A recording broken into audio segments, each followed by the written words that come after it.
al pie de la letra exactamente las profecías de la Biblia, pero exactamente, en el mismo orden o con la misma simultaneidad, según el caso. Entonces estamos viendo todos los días un avance rápido en el terreno profético. Dicen que el día que nació Jesús se cumplieron al mismo tiempo más de 25 profecías en un solo segundo, el momento que Jesús nació. Dios hace que sus profecías se cumplan repentinamente. Ocurren de una manera inesperada. Explicábamos así el domingo pasado tres señales importantes que se están registrando en estos días. La persecución del pueblo judío en Rusia. Dimos todos los datos el domingo pasado. Una información completa que se consigue por internet. Dimos también otra señal sumamente importante, que es el fenómeno que está torturándonos a nosotros en este tiempo, también aquí en la Argentina, que abarcaba el tema de la globalización, de la presión económica, de las dificultades que estamos sufriendo todos en el terreno histórico contemporáneo. Y vimos también el problema de la guerra del Golfo y los problemas relacionados con el río Éufrates. Y tocamos también otras profecías. Yo menciono solamente tres, pero tocamos otras. Hoy vamos a hablar de una cosa que la Biblia dice que va a ocurrir. Algo que mencioné también el domingo pasado. La Biblia dice, y esto es lo más difícil de creer, para mucha gente es difícil, es ridículo, es absurdo, que el Señor Jesús, nuestro Dios y Padre, Él es en la forma humana Jesucristo, porque Él es mencionado así. A veces nosotros nos olvidamos de que Jesús es nuestro Dios y Padre, pero la Biblia dice en Isaías, en el capítulo 9, que un niño nos es nacido, versículo 6, hijo nos es dado, y el principado sobre su hombro, habla de Jesús, y se llamará su nombre admirable, consejero, Dios fuerte, Padre eterno, príncipe de paz. Es decir, Jesús es nuestro Dios y Padre. Lo dice la Biblia. ¿Lo sabían? Es decir, tiene toda la autoridad. Porque es Dios en tres personas, nunca hay que olvidarlo. Y Jesús es Dios. Y la Biblia dice que todo lo que hay fue hecho por Él, y sin Él nada de lo que es hecho fue hecho, dice el Evangelio de Juan, capítulo 1. Es nuestro Dios y Padre. Aunque al mismo tiempo, la Biblia dice que sea bendito el Dios y Padre de nuestro Señor Jesucristo. Porque quiere decir que de la misma naturaleza soberana del Padre es el Hijo. Es decir, lo que dijo Jesús, esto es importante que lo recordemos ahora, va a ocurrir porque es palabra de Dios mismo. Dios nos habló a través de Jesús. A Dios nadie le vio jamás, dice la Biblia. El unigénito Hijo, el único Hijo que está en el seno del Padre, que está dentro del Padre, quiere decir, Él lo dio a conocer. En el Evangelio de Juan, en el capítulo 1, leemos esta expresión en el versículo 18. A Dios nadie lo vio jamás. El unigénito Hijo que está en el seno del Padre, Él le ha dado a conocer. Es decir, Jesús es una sola cosa con el Padre. Por eso Él decía a la gente, yo y el Padre uno somos. Y por eso lo crucificaron. Porque creían que o era un loco, o era un mentiroso, o era un blasfemo. Por eso es importante que recordemos que Jesús enseñó que un día va a venir Él personalmente, como vino ya, como vino hace 20 siglos, a buscar a los que creemos en Él. Y nos va a sacar de este mundo antes, mucho antes, que vengan las catástrofes más terribles que va a padecer la humanidad. Ya hace mucho en la palabra de Dios, el profeta Isaías hacía notar esto en el capítulo 26, palabra de Dios. Entonces, bueno, acá habla Dios Padre, habla también Dios Hijo. Capítulo 26 de Isaías, versículo 20. Palabra de Dios dirigida a su pueblo. Nosotros tenemos un cartelito ahí afuera que dice pueblo de Dios. Pueblo de Dios. Porque el apóstol Pedro nos enseña, cuando él escribe, como parte de la Biblia, que somos el pueblo de Dios. ¿Qué nos dice Dios? Anda, pueblo mío, entra en tus aposentos, cierra tras ti tus puertas, escóndete un poquito por un momento, en tanto que pasa la indignación. Porque he aquí que Jehová, o sea Dios, sale de su lugar para castigar al morador de la tierra por su maldad contra él. Dios va a salir a castigar el planeta Tierra. Entonces la Biblia ya decía, Isaías escribió casi 700 años antes de Jesús, pueblo de Dios, entra en tus aposentos, vete a tu lugar, vete a tu morada y cierra tras ti tus puertas, escóndete, porque va a venir la indignación sobre la tierra, la ira de Dios. ¿Cuál es nuestra morada? Dice Dios en el Evangelio de Juan, capítulo 14, ¿a dónde tenemos que ir a escondernos? Leemos en el Evangelio de San Juan, palabra de Dios, palabra de Jesús. En la casa de mi Padre muchas moradas hay. Si así no fuera, yo os lo hubiera dicho. Voy pues a preparar lugar para vosotros. Y si me fuere y os prepararé lugar, vendré otra vez. Y os tomaré a mí mismo, quiere decir, os tomaré conmigo, para que donde yo estoy, vosotros también estéis. Es decir, Jesús advirtió, voy a venir a buscarlos. Voy a venir a buscarlos.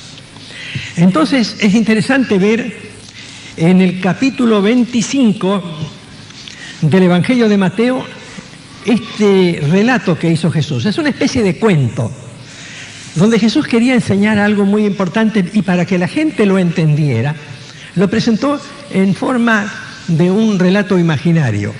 Habló de 10 mujeres, de 10 vírgenes, que representaban a la iglesia de Cristo. Esta iglesia, cualquier iglesia. Evangelio de San Mateo, capítulo 25. Entonces, el reino de los cielos será semejante a 10 vírgenes que tomando sus lámparas salieron a recibir al esposo.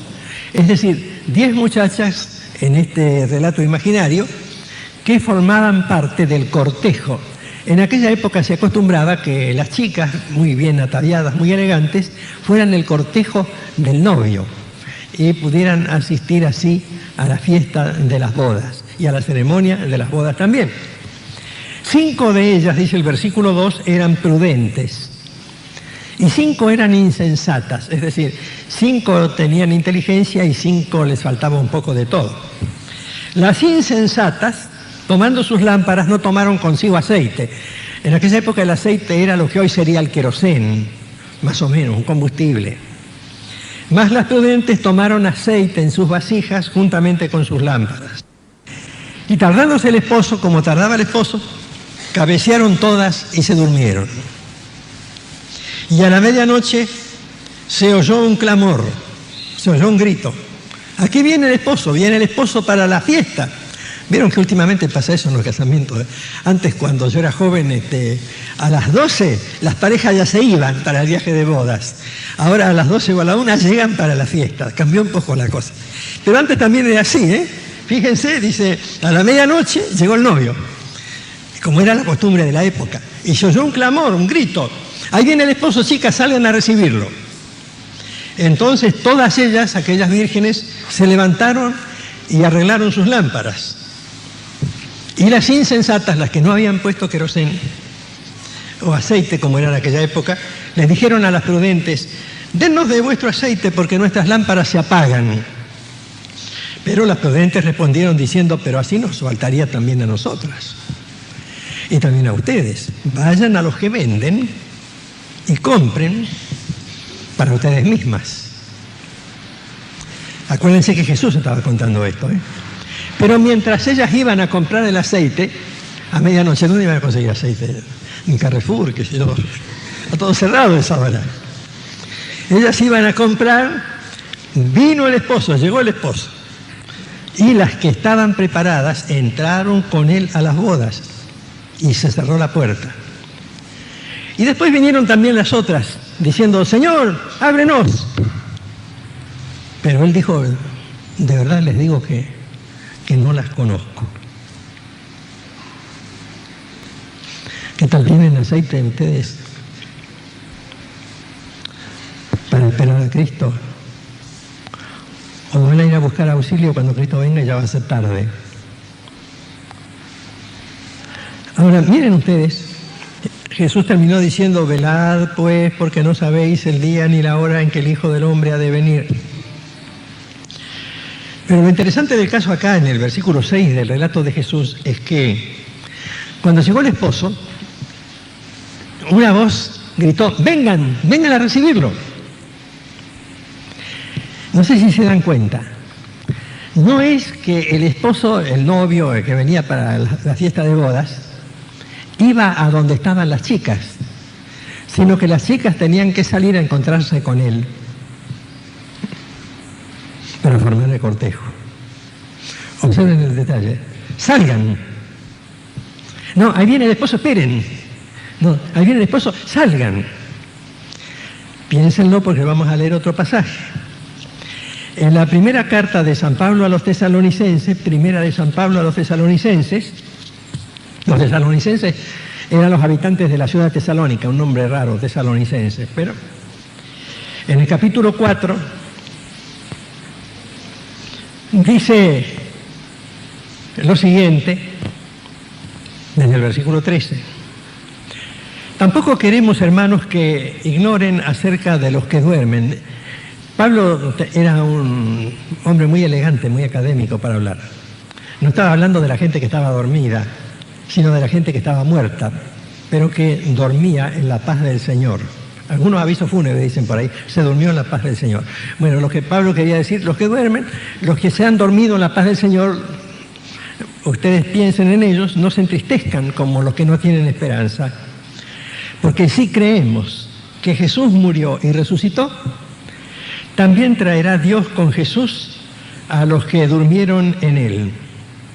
Por lo cual os decimos esto en palabra del Señor, que nosotros que vivimos, que habremos quedado, o que hayamos quedado hasta la venida del Señor, no precederemos, no iremos primero, no iremos delante de los que durmieron. Porque el Señor mismo, con voz de mando, salgan, con voz de arcángel y con trompeta de Dios, descenderá del cielo. Salgan. Jesús dijo, los muertos oirán su voz. Salgan. Los muertos en Cristo resucitarán primero. Y luego, dice San Pablo, nosotros los que vivimos, los que estemos vivos entonces, también muchos de nosotros, los que hayamos quedado, seremos arrebatados juntamente con ellos en las nubes para recibir al Señor. ¿Se dan cuenta el parecido con el relato de las 10 vírgenes? Salgan a recibir, no que viene acá, no que estamos acá y viene el Señor y se planta acá en el púlpito, acá estoy, ¿cómo les va? Sino que es al revés, salgan, nos llama. Seremos arrebatados, dice el pasaje, juntamente con ellos, juntamente con los que murieron en las nubes, para recibir a Cristo en el aire. Acá dice, bien clarito, seremos arrebatados en las nubes para recibir al Señor en el aire, en el espacio exterior, quiere decir. Y así estaremos siempre con el Señor. Ahora, estas cosas, no toda la gente las acepta, pero la Biblia los dice por todos lados. Por ejemplo, San Lucas era un médico que había escuchado toda la historia de Jesús, la había investigado bien.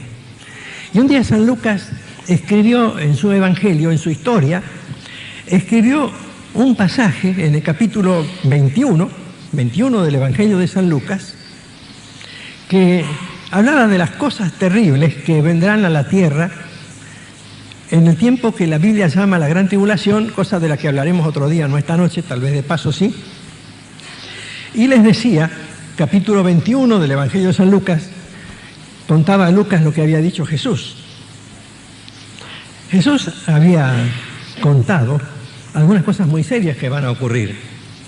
Por ejemplo, en el versículo 25 dice, habrá señales en el sol, en la luna y en las estrellas y en la tierra, angustia de la gente, confundida a causa del bramido del mar y de las olas, desfalleciendo los hombres por el temor, por el miedo, por la expectativa de las cosas que sobrevendrán en la tierra, porque las potencias de los cielos serán conmovidas. Y entonces decía después, cuidado, versículo 34, miren por ustedes mismos, para que en sus corazones no se carguen de glotonería y embriaguez y de las preocupaciones de esta vida, y venga de repente sobre ustedes aquel día, porque como un lazo vendrá sobre todos los que habitan sobre la faz de la tierra. El castigo va a venir sobre todos los que queden en la tierra. Por eso dice el versículo 36, palabra de Dios, dicho por Jesús. Velad pues en todo tiempo, orando, que seáis tenidos por dignos de escapar de todas estas cosas que vendrán. Pídanle a Dios que ustedes puedan escapar. Jesús va a ayudarnos a escapar. La Biblia dice en todo lo que estamos leyendo que Él va a venir a buscarnos. Él va a llamarnos, va a decir, salgan. Esta mañana explicábamos algunas cosas. Por ejemplo, en los libros antiguos, como el libro de Génesis, cuando se habla de los personajes primeros de la historia humana, en el capítulo 5 del libro de Génesis, el versículo 24 dice, caminó pues Enoc con Dios y desapareció porque lo llevó Dios. Pero no es porque se murió, sino que desapareció porque Dios se lo llevó. Y cuando nosotros llegamos, por ejemplo, a libros como el segundo libro de Reyes, que también es parte de la Biblia, leemos algunas historias interesantes como esta, que están en capítulo 2, segundo libro de Reyes, capítulo 2. Iban caminando dos profetas, el profeta Elías y el profeta Eliseo. El profeta Eliseo era el alumno, el discípulo de Elías. Y dice el versículo 11, segundo libro de Reyes, capítulo 2, versículo 11, palabra de Dios. Y aconteció que yendo ellos y hablando, he aquí un carro de fuego con caballos de fuego apartó a los dos y Elías subió al cielo en un torbellino. Dios se lo llevó. Enoc nunca murió, Elías nunca murió. De esta manera Dios quería mostrar algunas cosas importantes, que un día va a ocurrir lo que acabamos de leer en la primera carta a Tesalonicenses. El Señor mismo, con voz de mando, con voz de arcángel, con trompeta de Dios, descenderá primero del cielo. Los muertos en Cristo resucitarán primero y luego nosotros, los que vivimos, los que hayamos quedado, seremos arrebatados juntamente con ellos en las nubes para recibir al Señor en el aire y así estaremos siempre con el Señor. Ahora, eran tan confiados los hombres de aquella época, tenían tanta fe. A ver, a nosotros nos falta la fe para creer estas cosas. Preferimos que nos digan, viene un plato volador y se lleva a la gente. Eso es más fácil para nosotros. Pero creer que Dios va a hacerlo, eso no. Dios no puede. Y sin embargo sí puede. Y el que no puede es un plato volador, no cabemos todo arriba. En la primera carta de San Pablo a los Corintios, en el capítulo 15, dice esto, versículos 51 en adelante. Son dos versículos nomás. Yo les digo un misterio, dice Pablo. Pablo era un apóstol muy famoso, San Pablo. Y aquí les digo un misterio. No todos dormiremos. Acuérdense que cuando él se refería a dormir quería referirse a la muerte. Quiere decir, no todos moriremos, pero todos seremos transformados en un momento, en un abrir y cerrar de ojos, cuando suene la trompeta final, a la final trompeta, porque se tocará la trompeta, y los muertos serán resucitados incorruptibles, y nosotros, dice Pablo, es decir, los que estemos vivos, Pablo se murió, pero nosotros todavía podemos ver esto, y nosotros, dice Pablo, seremos transformados. Nosotros seremos transformados. Entonces, hay una enseñanza de Jesús. Acuérdense que Jesús es Dios y Padre. Lo hemos leído, ¿no? En el Evangelio de Juan, capítulo 5, hay un discurso de Jesús. Y al final del capítulo 5 del Evangelio de Juan, como Jesús sabe que la gente por ahí se sorprende, la gente se maravilla, la gente dice, esto no puede ser. Entonces Jesús empieza diciéndoles, versículo 28, Juan 5, 28, no os maravilléis de esto, porque vendrá hora cuando todos los que están en los sepulcros oirán su voz. ¿Cómo vamos a oír la voz si estamos muertos? Bueno, estaba muerto Lázaro, ¿cuántos días llevaba muerto? El cuarto día que estaba, ¿no?, en el cementerio. Y vino Jesús y le dijo, Lázaro, sal afuera. Quiere decir que cuando Dios habla, aunque estemos muertos, lo oímos. El problema es si no nos llama. Yo espero que me llame si estoy muerto. Si se olvida de mí no me haría ninguna gracia. Y si estoy vivo, también me gustaría que me llame. Porque la decisión es de Él, no es mía, es de Él. Cuando todos los que están en los sepulcros oirán su voz, y los que hicieron lo bueno es seguir a Cristo, no es ser bueno y no hacer mal a nadie, es obedecer a Cristo.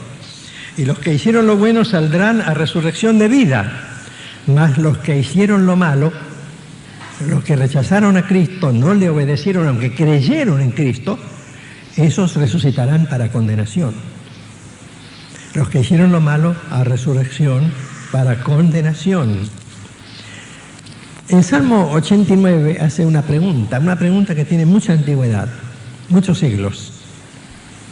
Salmo 89, versículo 48. ¿Qué hombre vivirá y no verá muerte? ¿Librará su vida del poder del Seol? El Seol es el sepulcro, el más allá. ¿Qué hombre vivirá y no verá muerte? ¿Librará su vida del poder del sepulcro? Sí. Desde el momento en que nosotros aceptamos a Cristo, podemos estar seguros de eso. Cuando ponemos nuestra fe en Jesús, la Biblia dice, en la primera carta de San Pablo a los Corintios, en el capítulo 15, hace otra pregunta, una pregunta diferente a la que hemos leído recién. Había una pregunta, fue hecha casi 1000 años antes de Jesús, en ese Salmo 89. Y más o menos 60 años después de Jesús, hace esta pregunta la Biblia, en la voz de San Pablo otra vez. 1 Corintios 15, 55. ¿Dónde está, oh muerte, tu aguijón? ¿Dónde, oh sepulcro, tu victoria? Proféticamente, mis hermanos y mis amigos, lo que falta en este momento es una cantidad de señales que van a ocurrir, van a seguir ocurriendo y las vamos a seguir estudiando los domingos por la noche en este mes de enero hasta el domingo 24. Pero proféticamente lo que puede ocurrir en cualquier instante es que Cristo venga a buscarnos si hemos confiado en Él y desapareceremos. Que parezca imposible, ninguna cosa es imposible para Dios. Que sea ridículo e increíble, es más ridículo creer en otras cosas hoy y suponer que Dios no tiene poder. Él es el autor de la creación. Algunos dicen, pastor, no se preocupe por esto porque la Biblia dice, y usted lo acaba de leer, que nadie sabe el día ni la hora en que el Señor vendrá. Bueno, eso es cierto, no lo sabemos. Pero sin embargo, la Biblia dice, y busquen, vieron que estamos estudiando la Biblia bien hoy, ¿no? En la primera carta de Pablo a los Tesalonicenses, capítulo 5, lo que dice en los versículos 4 y 5, vosotros, hermanos, no estáis en tinieblas para que aquel día os sorprenda como ladrón. Eso va a ser una sorpresa para los que no creen en Cristo. Además, la venida del Señor va a ser inesperada, repentina, para algunas personas o para todos en cuanto a la venida del Señor a reinar sobre la tierra desde Jerusalén, que es otro tema. Pero cuando el Señor venga a buscar a su iglesia es otra cosa. Cuando el Señor venga a la tierra para establecer su juicio, nadie sabe, ni los ángeles, ni nadie. Pero Jesús mismo dijo que nadie lo sabe. Pero en cuanto a que el Señor va a venir a buscarnos, dice que nosotros tenemos que estar preparados. Vosotros, hermanos, no estáis en tinieblas para que aquel día os sorprenda como ladrón, porque todos vosotros sois hijos de la luz e hijos del día, y no somos de la noche ni de las tinieblas. Es decir, nosotros sí tenemos que saber, tenemos que estar apercibidos, como decían mis grandes amigos los hermanos libres, porque mi señora, cuando éramos novios, al principio era de los hermanos libres, por eso era hermana libre ella. Ahora es hermana libre, cambió un poquitito el apellido, ¿no? Bueno, y ellos solían tener un himno, un corito, no me acuerdo cómo era. Hay que estar apercibidos, es decir, hay que estar preparados. Me gustaba eso, ¿eh? Yo los quiero mucho a los hermanos libres. Y cuando éramos novios solíamos ir de casados también, siendo yo pastor bautista, iba a escuchar a don Gilberto Liard y a otros hermanos más que hablaban entonces en las conferencias, que se llamaban así, las conferencias. Y entonces íbamos y escuchábamos a esos hermanos veteranos y ellos nos enseñaban esto que estoy diciendo ahora. Hay que estar preparados porque en la Biblia dice que hay que estar preparados. ¿Está usted preparado? A propósito, ¿está preparado? Si el Señor viene ahora, ¿qué pasa con usted? ¿Se va o se queda? Pero yo no creo. Con eso no hacemos nada, yo no creo. Pero lo que pasa, ¿está preparado o no? La respuesta, no que creo o no creo. Eso es otro tema aparte. ¿Está preparado? Si el Señor viene ahora. Porque nosotros somos hijos de la luz e hijos del día. No somos de la noche ni de las tinieblas. ¿Por qué dice esto la Biblia? Porque la Biblia dice que el Señor vendrá como ladrón en la noche. Vendrá como ladrón en la noche, dice el versículo 2, en este mismo capítulo 5. Vosotros sabéis perfectamente que el día del Señor vendrá así como ladrón en la noche. Pero después dice, versículo 4, mas vosotros, hermanos, no estáis en tinieblas para que aquel día os sorprenda como ladrón. No estamos en la noche, estamos en la luz de la palabra de Dios. Lo que yo estoy diciendo es palabra de Dios.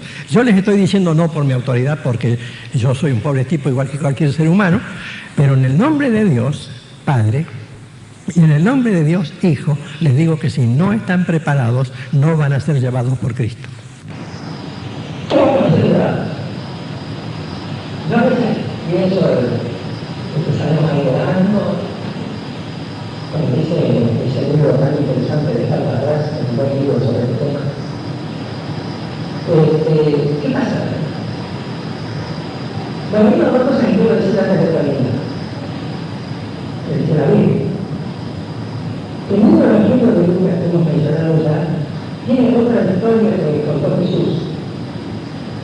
Una historia que se refería a un hombre rico y a un rico llamado Lázaro. Y entonces, no voy a estudiar la historia ahora, sino mencionar nada más un versículo del Evangelio de San Lucas, capítulo 16, versículo 22. Ni siquiera el versículo 22, nada más que un versículo. Aconteció que murió el mendigo y fue llevado por los ángeles. ¿Quiénes nos van a enviar? La Biblia dice, uno será tomado y otro será dejado. La Biblia también dice que va a venir un grupo de ángeles para castigar a los rebeldes, pero esto va a ser al final de la historia, cuando llegue el momento del juicio final. Dice en el Evangelio de San Mateo, capítulo 13, versículo 41, enviará el Hijo del Hombre a sus ángeles y recogerán de su reino a todos los que sirven de tropiezo y a los que hacen iniquidad, los echarán del horno del fuego y así se les dio lo que creen. Esto es para el final. Pero ahora, ¿qué van a hacer Dios? ¿Qué van a hacer los ángeles? Van a venir a buscar. Jesús no es Dios. Jesús es Dios. Jesús es Dios. Un día no sabemos cuándo, puede ser hoy, puede ser dentro de 100 años, puede ser mañana, puede ser en el siglo XXII. No lo sabemos. Entonces, Dios dijo, dice en Génesis capítulo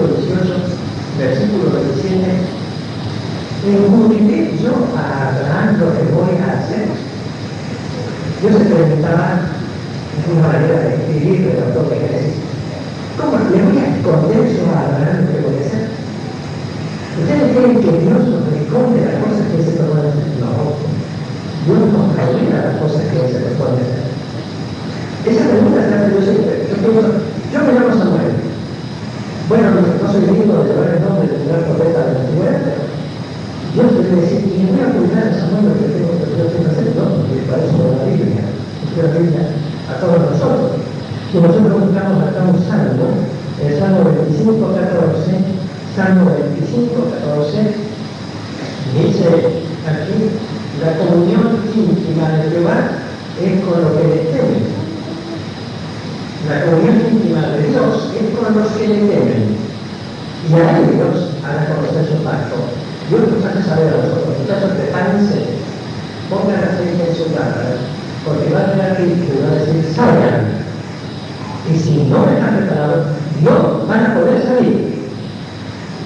Ustedes se dan cuenta que les estoy diciendo versículos de todas partes de la Biblia, no cositas aisladas, de todas partes de la Biblia. Son pasajes que están por todos lados. Dios nunca va a ocultar lo que piensa hacer. Y un día, Dios va a reunir a todos sus hijos del universo. Y va a decirles, en este momento voy a reunir a mi pueblo del planeta Tierra. ¿Por qué digo esto? Porque todo lo que dice Dios es admirado por los que habitan el universo. Nosotros no somos los únicos habitantes del universo, ¿no? Pero lo que pasa es que Dios lo dice. En el capítulo 38 del libro de Job, capítulo 38, Dios se pone a hablar con Job, porque Job había dicho muchas macanas, claro, Job le dio mal de muchas cosas, entonces Job se había medio enojado por Dios. Y Dios no se enoja con Job, pero le explica. Y le dice muchas cosas. Entonces le pregunta en el versículo 4, ¿dónde estabas vos cuando yo fundaba la tierra? ¿Dónde estabas cuando yo estaba creando la tierra? Cuando no había ningún hombre creado, ninguna mujer creada, cuando esta tierra recién se estaba haciendo. ¿Dónde estabas vos cuando yo fundaba la tierra? Hasta lo sabes si tienes inteligencia. ¿Quién ordenó las medidas de la tierra si lo sabes? Cuando no había ningún hombre sobre la tierra. ¿Quién entendió sobre esta cordera del templo para medirla? ¿Sobre qué están fundadas sus bases? Le preguntaba a Job para que Job se diera cuenta que no sabía nada. Y la verdad, ¿y dónde estaba cuando yo ponía la tierra? ¿Pero qué pasaba? ¿Quién puso su piedra al lugar? Cuando malabaran todas las estrellas del alba y se regocijaban todos los hijos de Dios en el momento de la creación. Se regocijaban todos los hijos de Dios. No eran la humanidad, todavía no habían sido creados. Cuando Dios estaba poniendo las bases de la tierra, dice la Biblia, se regocijaban todos los hijos de Dios. Es decir, esas multitudes desconocidas para nosotros, esos seres que a veces llamamos ángeles, es la Biblia también los llama ángeles, que se sientan a comer un asado con la grande del Señor de Mármol, por ejemplo, que después de Sodoma y Gomorra después de enseguecer a los habitantes inmorales. Esos seres que aparecen y tienen la voluntad de Pedro preso y le abren la puerta para que pueda salir San Pedro cuando estaba en la cárcel. Y la acompañan hasta la puerta y después desaparecen y se van. Esos seres que acompañaban a Jesús después de la tentación y lo que comportaban en el momento de Getsemaní cuando estaba por agonizar. Esos seres que cantaron o gritaron, mejor dicho, gloria a Dios en las alturas que la tierra paz en el día de Nochebuena. Esos seres que dijeron a las mujeres, el Señor no está más en la tumba, ha resucitado. No eran buenos espíritus, fantásticos, eran seres, personas, hijos de Dios, de otra parte del universo. La Biblia nos da a entender que Dios va a llamar a todos esos hijos de Él.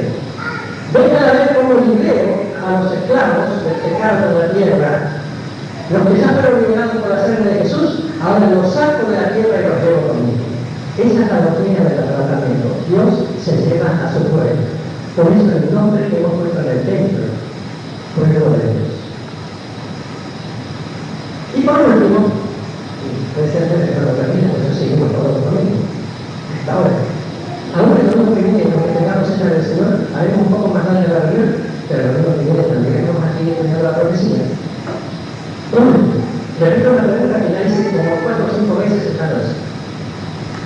estoy listo para que Jesús me lleve. Para que Jesús me lleve es necesario, primero, reconocer que soy pecador. Segundo, reconocer que solo Dios puede perdonar mis pecados y que para hacerlo Jesús murió en la cruz y sufrió el castigo que yo merezco. El castigo que yo merezco. Y entonces reconozco que Jesús es mi Salvador y lo acepto. Tercero, me propongo desde ahora en adelante obedecerlo. Obedecerlo. Porque como decimos en la mañana, Dios es serio.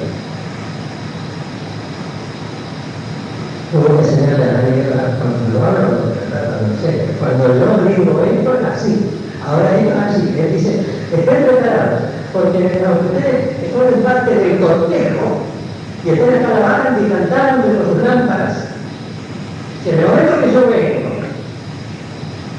ustedes van a estar preparados, aunque estén en el cortejo o en el coro o en el grupo de la fiesta, bueno.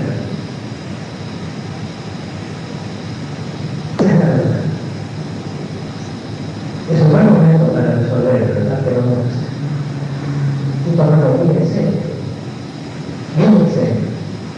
porque hay pasajes en la Biblia muy interesantes que reproducen una frase característica de Jesús: el que tiene oídos para oír, oirá.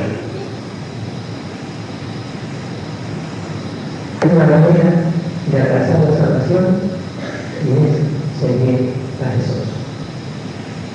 ¿Cuántos de ustedes estarían dispuestos a seguir a Jesús?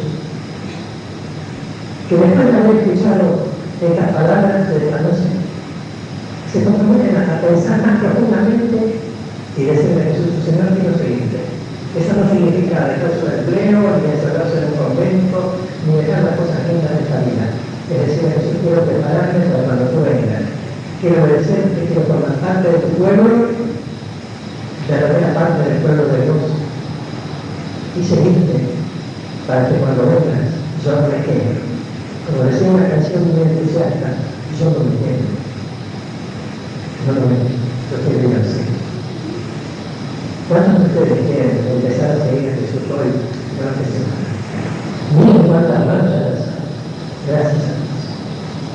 Pues arriba, muchos palabras de hoy. Gracias a Dios. Gracias a Dios. Dios te bendiga. Yo también. Bueno.